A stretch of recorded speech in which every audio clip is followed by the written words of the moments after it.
Uma vez mais, bom dia a todos os irmãos, uma vez que alguns chegaram entretanto. E eu convido os irmãos para que abram as vossas Bíblias em Lucas. Lucas, capítulo 13. Lucas, capítulo 13, dando assim seguimento às mensagens que temos vindo a fazer, baseadas no Evangelho de Lucas. Então, Lucas, capítulo 13, e vamos terminar hoje o capítulo 13, versículos 31 até ao versículo 35. Lucas 13, versículos 31 até 35.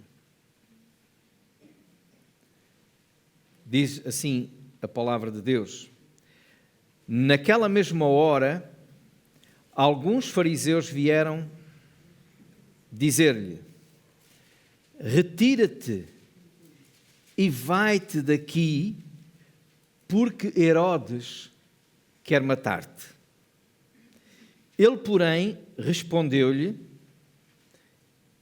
Ide dizer a essa raposa que hoje e amanhã expulse demónios e cure enfermos, e no terceiro dia terminarei. Importa, contudo, caminhar hoje, amanhã e depois, porque não se espera que um profeta morra fora de Jerusalém. Jerusalém, Jerusalém, que matas os profetas e apedrejas os que te foram enviados. Quantas vezes quis eu reunir teus filhos, como a galinha ajunta os do seu próprio ninho debaixo das suas asas, e vós não o quisestes. Eis que a vossa casa vos ficará deserta, e em verdade vos digo que não mais me vereis, até que venhais a dizer: Bendito o que vem em nome do Senhor. Irmãos, o texto de hoje começa com um aviso inesperado. Um aviso que é feito a Jesus. E é inesperado porque vem da parte dos fariseus, aqueles que se opunham a Jesus, que eram até inimigos de Jesus. Jesus é avisado pelos fariseus que Herodes quer matá-lo.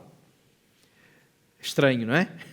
Jesus é aconselhado pelos fariseus a retirar-se daquela província. Ele estava na Pereia. Herodes era o governador, o rei ali naquela zona da Galileia e da Pereia, no norte, e nós não sabemos qual foi a razão porque os fariseus foram, ou qual a intenção que eles tinham quando foram falar com Jesus, avisando que Herodes o queria matar. Há muitas pessoas que pensam que talvez os fariseus queriam que Jesus saísse dali, que se deslocasse para Jerusalém, porque em Jerusalém seria mais fácil depois apanhá-lo, levá-lo ao Sinédrio. Então seria uma armadilha. Mas também há quem ache que foi que eles eram simplesmente mensageiros do Herodes, que o Herodes terá dito: olha, vão lá dizer a ele que se ele não sair daqui, eu vou matá-lo, não é? Não sabemos a razão. Sabemos que eles foram. Agora, a resposta que Jesus dá deixa entender que provavelmente eles eram simplesmente correios, não é? Levavam a mensagem, traziam a mensagem, porque Jesus vai dizer a eles: olha, vão dizer a essa raposa, não é? Vão lá e digam, como se fosse uma resposta. Agora, seja como for, nós podemos aprender aqui alguma coisa com Jesus. Jesus não só foi avisado, foi aconselhado, e a Bíblia diz, em Provérbios capítulo 12, no versículo 15, que ouvir conselhos é sábio. Mas Jesus não ouviu o conselho, não é? Jesus não ouviu o conselho. Então parece que Jesus não foi sábio, porque estavam a avisá-lo e ele não revelou sabedoria porque não aceitou nem ouviu os conselhos. Mas a verdade é que também a Bíblia nos deixa a entender que não só ouvir conselhos é sábio, como também discernir os conselhos ainda é mais sábio. Saber entender e perceber e ter discernimento. O Salmo 1 diz-nos: feliz é o homem que não anda segundo o conselho dos ímpios. Então isto quer dizer, irmãos, que nós podemos ouvir conselhos, mas também, tal como Jesus, nós temos que ter discernimento para entender se esses conselhos têm fundamento bíblico, se têm fundamento na palavra de Deus, porque a opinião dos homens não interessa. Interessa é a palavra de Deus. Muitas vezes as pessoas vêm perguntar ao pastor: pastor, o que é que me aconselha? O que é que acha disto? E eu digo: o que é que a Bíblia diz? Não é? O que é que diz a Bíblia? Olha, segundo a Bíblia, a minha opinião não interessa. A minha opinião pode estar enviesada, não é? Pode estar um pouco contaminada com a minha própria experiência, com os meus próprios traumas ou com a minha personalidade. Então é importante que não seja a minha opinião, mas aquilo que a Bíblia diz. Então, Jesus não seguiu o conselho, porque o importante é que os conselhos e os avisos sejam eles mesmos percebidos e entendidos à luz da palavra de Deus. Hoje há muitos conselheiros.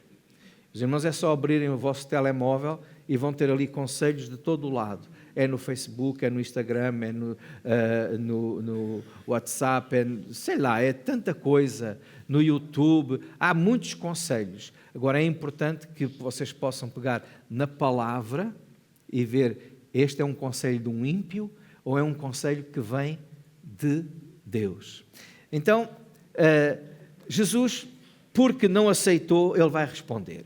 E eu queria focar-me realmente era na resposta de Jesus aos fariseus. E esta resposta de Jesus vai nos revelar muito acerca dos planos e dos propósitos de Deus e de quem é Deus. Jesus manda então um recado a Herodes. Olha, digam lá a essa raposa, a palavra raposa aqui é no sentido de que esse matreiro, não é?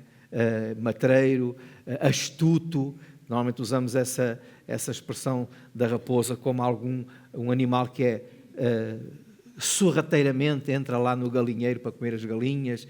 Então, eu penso que é nesse sentido, e Jesus disse: vão lá e deem um recado. E o recado era este: hoje eu expulso demónios, amanhã curo e no terceiro dia terminarei. O que é que Jesus está a dizer com isto? O que é que este recado quer dizer?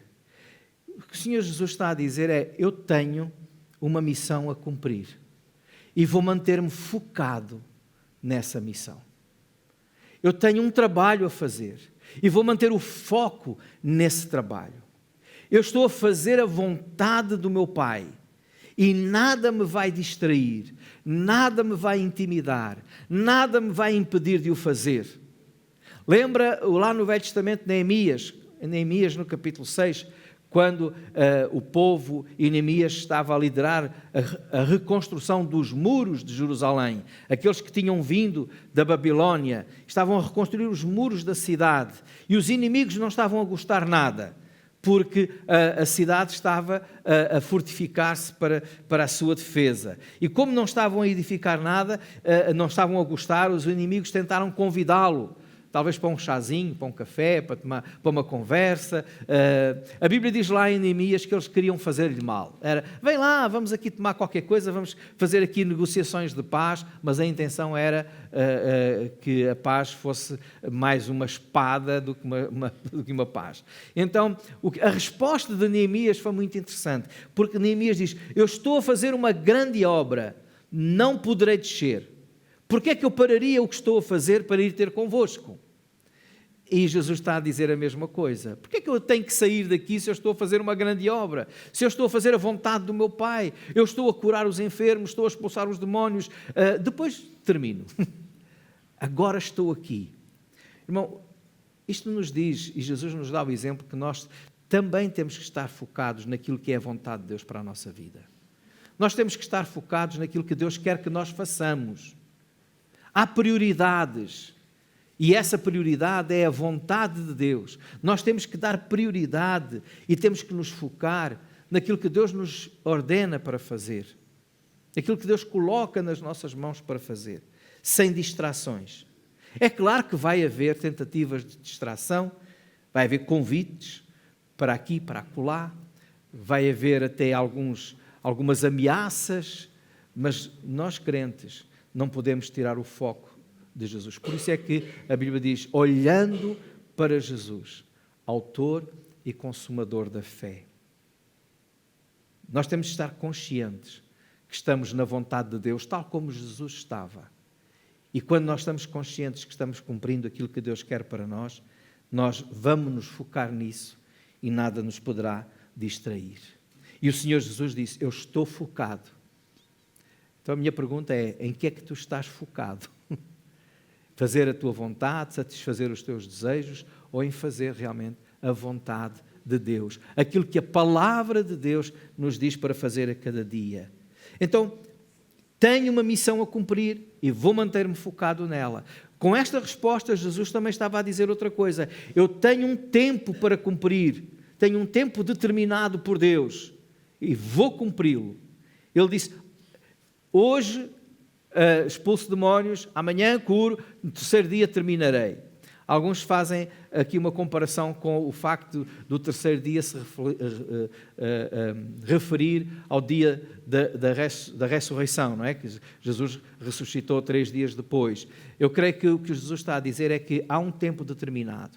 Há um tempo, o tempo não é muito longo, o tempo é escasso, então nós temos que remir o tempo, aproveitar o tempo. Agora estou focado porque vai passar o tempo. Quantas vezes, irmãos, nós nos distraímos com algumas coisas, não gerimos bem o tempo e depois passou o tempo e ficamos a lamentar.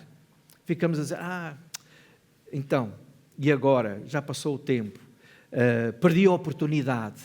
Por isso é que no Novo Testamento, em Efésios, nos é dito para nós remirmos o tempo, aproveitarmos as oportunidades. Hoje é o dia de fazer aquilo que Deus tem para nós, para servir, para adorar, para dar atenção àquilo que Deus quer que nós estejamos a fazer. E há um tempo, e o tempo vai terminar. Eu estou no tempo de Deus, dizia o Senhor Jesus. Eu estou fazendo a obra de Deus no tempo que Ele quer, porque chegará o tempo de parar, e esse tempo é o tempo de Deus. Não é? Esse tempo é o tempo que o Senhor quer. Aliás, durante o seu ministério, muitas vezes Jesus disse, ainda não é chegada a hora. Nós encontramos no Evangelho de João, por exemplo, logo desde o princípio, Jesus a dizer, não é chegada a hora. Mas também quando chegamos a João 17, quando Jesus faz aquela oração intercessória pelos seus discípulos, pela igreja, ele começa precisamente dizendo, é chegada a hora. A Bíblia diz-nos que há um tempo para tudo, há um tempo determinado para tudo. E nós temos que estar focados nesse tempo que o Senhor nos deu para fazer a obra de Deus, não deixar para amanhã. Muitas vezes lamentamos, eu tive tantas oportunidades para visitar fulano e não fui, olha, agora morreu, não é? Tive tantas oportunidades para dizer aquela palavra, para me reconciliar com fulano, não me reconciliei e agora passou a oportunidade. Então, nós vamos nos arrepender. Jesus disse, não, eu estou focado, há um tempo, o tempo terminará. Então, aproveitem o tempo. Aquilo que tens a fazer agora, foca-te nisso e foca-te agora, no tempo que Deus te dá, porque o tempo que Deus te dá um dia terminará. Agora, quando Jesus diz isso, no versículo a seguir, o versículo 33, ele diz também, importa contudo caminhar hoje, amanhã e depois, porque não se espera que um profeta morra fora de Jerusalém. Então Jesus sabia que a sua morte ia chegar, mas também sabia que ela seria em Jerusalém.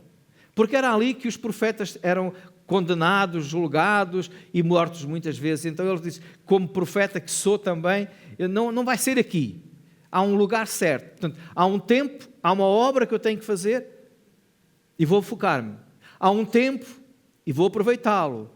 E há um fim e eu sei que chegará e eu vou esperar no momento certo. Esse tempo chegará.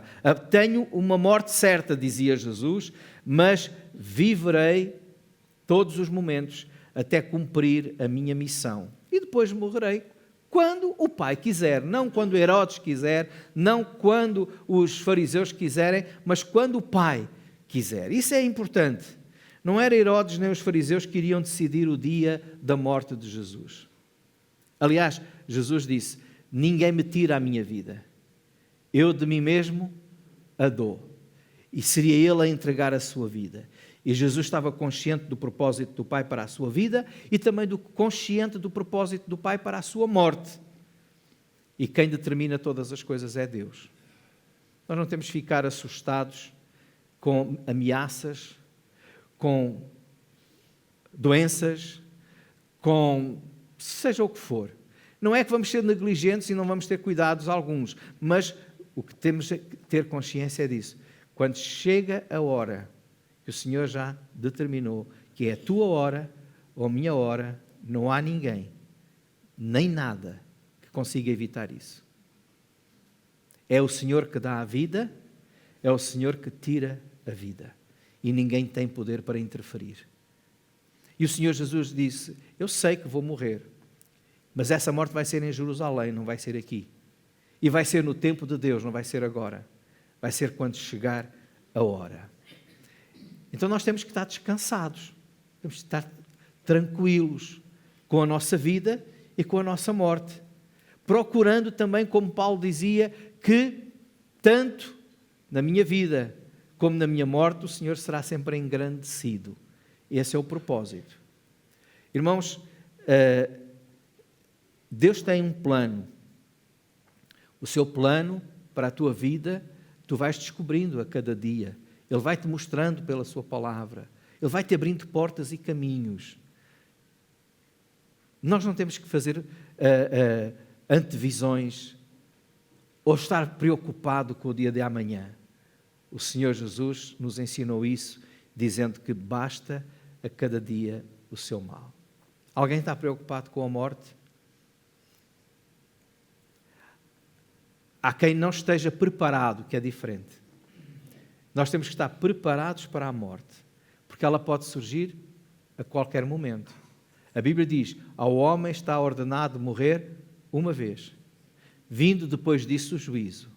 Então a nossa preparação para a morte não é bem para a morte, é para o juízo que vem a seguir. Porque ela pode surgir a qualquer momento. Desta semana ouvimos um avião caiu. Toda a gente morreu. Uma pessoa não morreu. Aliás, duas não morreram. Uma, ninguém explica porquê, mas saiu pelo seu próprio pé naquele acidente. A outra, porque se atrasou e não foi. Perdeu o avião. Então, quem determinou? Deus. Ele é o Senhor da vida, Ele é o Senhor da morte. E ninguém pode impedir. A tua vida, a minha vida tem é que estar nos propósitos de Deus e nas mãos de Deus. Perante isto, Jesus deu esta resposta, mas a seguir nós temos aqui um lamento, o lamento de Jesus. Jerusalém, Jerusalém, diz o versículo 34, que matas os profetas e apedrejas os que te foram enviados. Quantas vezes quis eu reunir os teus filhos como a galinha ajunta os do seu próprio ninho debaixo das asas, e vós não o quisestes. Uma expressão, podemos dizer, carinhosa e ao mesmo tempo triste de Jesus sobre aqueles que rejeitavam a Deus. Esta expressão, Jerusalém, Jerusalém, quantas vezes eu quis, e vocês, como uma galinha, pôr debaixo das asas os seus filhotes, e vocês não quiseram. O que é que ela revela? Revela o amor de Deus. Revela o amor de Deus que está aqui manifestado nas muitas oportunidades que Deus deu ao povo de Israel para se arrepender, para caminhar com Ele, para abandonar o seu pecado. Então, mas mesmo assim, aquele povo foi rejeitando permanentemente, ia rejeitando a Deus e continuando no seu pecado, na sua maldade e até matando os próprios profetas que o Senhor mandava. Há uma parábola em Mateus capítulo 21, que é a parábola dos vinhateiros, não é? O Senhor deixa homens cuidando da sua vinha e, na altura de colher o fruto, envia, conta Jesus nessa parábola, envia os seus obreiros, não é? Os seus representantes, para irem lá falar com aqueles a quem ele tinha alugado a terra. E eles recebiam-no mal, maltratavam, espancavam e até matavam. Isso é uma alusão que o Senhor faz nesta parábola a todos os profetas que foram enviados e que aqui Jesus diz que matas os profetas, não é? Ai, Jerusalém, Jerusalém, tu que matas os profetas. Então, diz nessa parábola também que, por último, o Senhor da terra mandou o seu próprio filho. Diz, não, ao meu filho eles vão respeitar. Só que eles também o mataram. E expulsaram e mataram ao filho. Jesus é o Filho de Deus. Depois de ter enviado muitos profetas, Jesus veio como Filho para trazer a mensagem do amor de Deus, o apelo ao arrependimento. Mas, apesar do amor de Deus, também este texto nos fala da longanimidade de Deus, da paciência que Deus teve para com aquele povo. Com paciência o foi chamando, mas porque diz lá quantas vezes, ou seja, tantas e tantas vezes, mas vocês rejeitaram e mataram os profetas e mataram o filho. Nós dizemos, isso foi o povo de Israel. Mas a mesma coisa se aplica hoje. Quantas vezes o Senhor vai ao encontro dos homens, envia mensageiros, evangelistas, irmãos que testemunham, e até na nossa vida, porque às vezes nós ficamos a olhar para aqueles lá fora que rejeitam a Cristo, mas às vezes nós estamos aqui dentro e estamos a rejeitar também, porque a palavra de Deus muitas vezes é anunciada semana após semana, é lida e nós permanecemos na nossa teimosia, na nossa vida de pecado, de distração, na nossa própria vontade e não seguimos aquilo que é a vontade de Deus. No nosso orgulho, na nossa arrogância e não respondemos ao apelo de Deus. Ele continua a manifestar o seu amor, continua a manifestar a sua paciência. Talvez muitas igrejas deveriam ouvir esta mensagem, só que em vez de Jerusalém, saírem, oh, igreja da parede, quantas vezes, não é? Ou o meu nome, ó Zé, quantas vezes eu quis. E o que é que aconteceu com o povo de Jerusalém? E o que é que acontece com o mundo hoje? O que é que acontece muitas vezes connosco quando o Senhor apela? O Senhor diz aqui, mas vocês não quiseram. Vós não quisestes. Mesmo assim, neste apelo nós podemos encontrar ainda a liberdade que é concedida por Deus ao homem. Deus concedeu ao homem liberdade para seguir ou não seguir. Ninguém é obrigado a seguir a Deus. Deus deu-nos vontade própria e apela a essa mesma vontade. É por isso que o Senhor disse, eu dei a oportunidade e vocês não quiseram. Deus podia ter obrigado, podia. Mas o facto de Ele ter dado liberdade ao homem não fere em nada a sua soberania. Aliás, quando nós lemos em Mateus 16, 24, quando Jesus faz um apelo, diz lá que Ele dizia a todos, se alguém quiser vir após mim. Então, o convite era para todos, mas era preciso que desses todos, eles quisessem. Por isso Ele diz, cada um que queira vir após mim, então negue-se a si mesmo, tome cada dia a sua cruz. Deus está de braços abertos para nos receber. Ele ama-nos e é longânimo para conosco, diz a palavra de Deus, mas Ele espera que cada um de nós tome a decisão livremente de o seguir. Ele não quer que o sigamos obrigados, porque isso não é por amor. Não temos alternativa. Ele quer que nós sigamos de vontade própria. Por isso ele diz, ó Jerusalém, quantas vezes e vocês não quiseram. Vocês rejeitaram. Vocês usaram a liberdade que vos dei para expressar a vossa própria vontade, expressando a vontade de não querer nada comigo. E há muita gente hoje que expressa essa vontade de não querer nada com Deus. A esses, como aqui a Jerusalém, o Senhor deixa uma sentença. E a sentença de Jesus é esta: a vossa casa ficará deserta, diz o versículo 35. A vossa casa ficará deserta. Aquele que rejeita a Cristo, aquele que rejeita a Deus, sofrerá o juízo de Deus. Sofrerá as consequências dessa sua rejeição. Um dia, esses mesmos irão reconhecer que Ele é o bendito que vem em nome do Senhor, mas nesse dia será tarde demais. Jesus, diz a Bíblia, vai voltar. Nós cremos nisso. Anunciamos isso. E hoje é o tempo para que as pessoas possam vir para debaixo das asas de Deus. Ele está a fazer esse convite para que se arrependam e o sigam. Ele virá, e a palavra de Deus nos diz em João e em outros textos que Ele virá para levar uns para a vida eterna, entregar outros para a condenação eterna, porque o rejeitaram. Quando Jesus voltar, e nós sabemos que isso pode acontecer a qualquer momento, e cada vez mais temos a consciência que a vinda de Jesus pode acontecer a qualquer momento, porque Ele mesmo disse, ninguém sabe o dia e a hora. Sabemos que será inesperado. Será quando toda a gente está distraída? Ainda não é agora. Ainda não.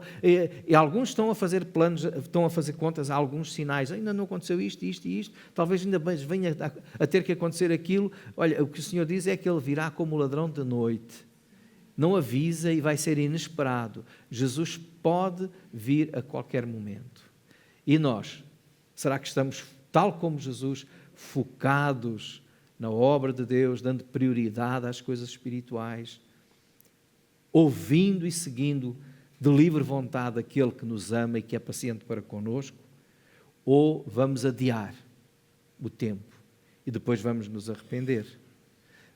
O Senhor diz que quando Ele vier, todo o olho o verá.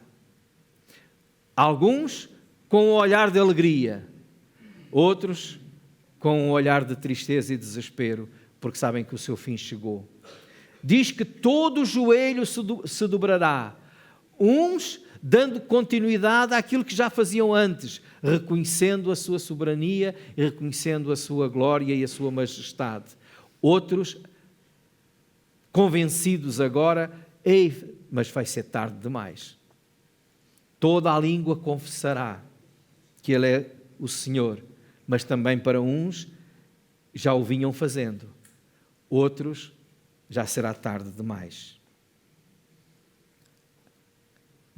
Na mensagem anterior, nos versículos anteriores, o Senhor diz que a porta é estreita e alguns, quando a porta se fechar, ficarão lamentando porque ficaram de fora. A minha pergunta hoje é, e nós que estamos aqui, será que nós temos a certeza que ficamos do lado de dentro da porta? Quando Jesus voltar, quando Ele trouxer realmente o fim, o juízo sobre a terra, nós sabemos que para aqueles que creram nele, para aqueles que lhe deram ouvidos, para aqueles que se mantiveram com Cristo, esse será um dia de grande júbilo, de grande alegria. Para ti será o quê? A verdade é que a mensagem do Senhor continua de pé. Ele continua a dizer, eu quero que vocês venham, fiquem debaixo das minhas asas, porque eu vos amo e eu vos protegerei e darei vida eterna. Mas para isso é necessário que cada um se arrependa, ouça a sua voz e siga aquele que é o único Senhor e Salvador. Que o Senhor nos traga a cada um de nós o discernimento para perceber de que lado é que nós estamos. E se chegarmos à conclusão que ainda não estamos a seguir a Jesus, que ainda não estamos a dar a prioridade a Deus, que ainda estamos ocupados com outras coisas e com medo de muitas outras coisas, que nós possamos aliviar a nossa vida colocando-a toda nas mãos do Senhor. Que o Senhor vos abençoe.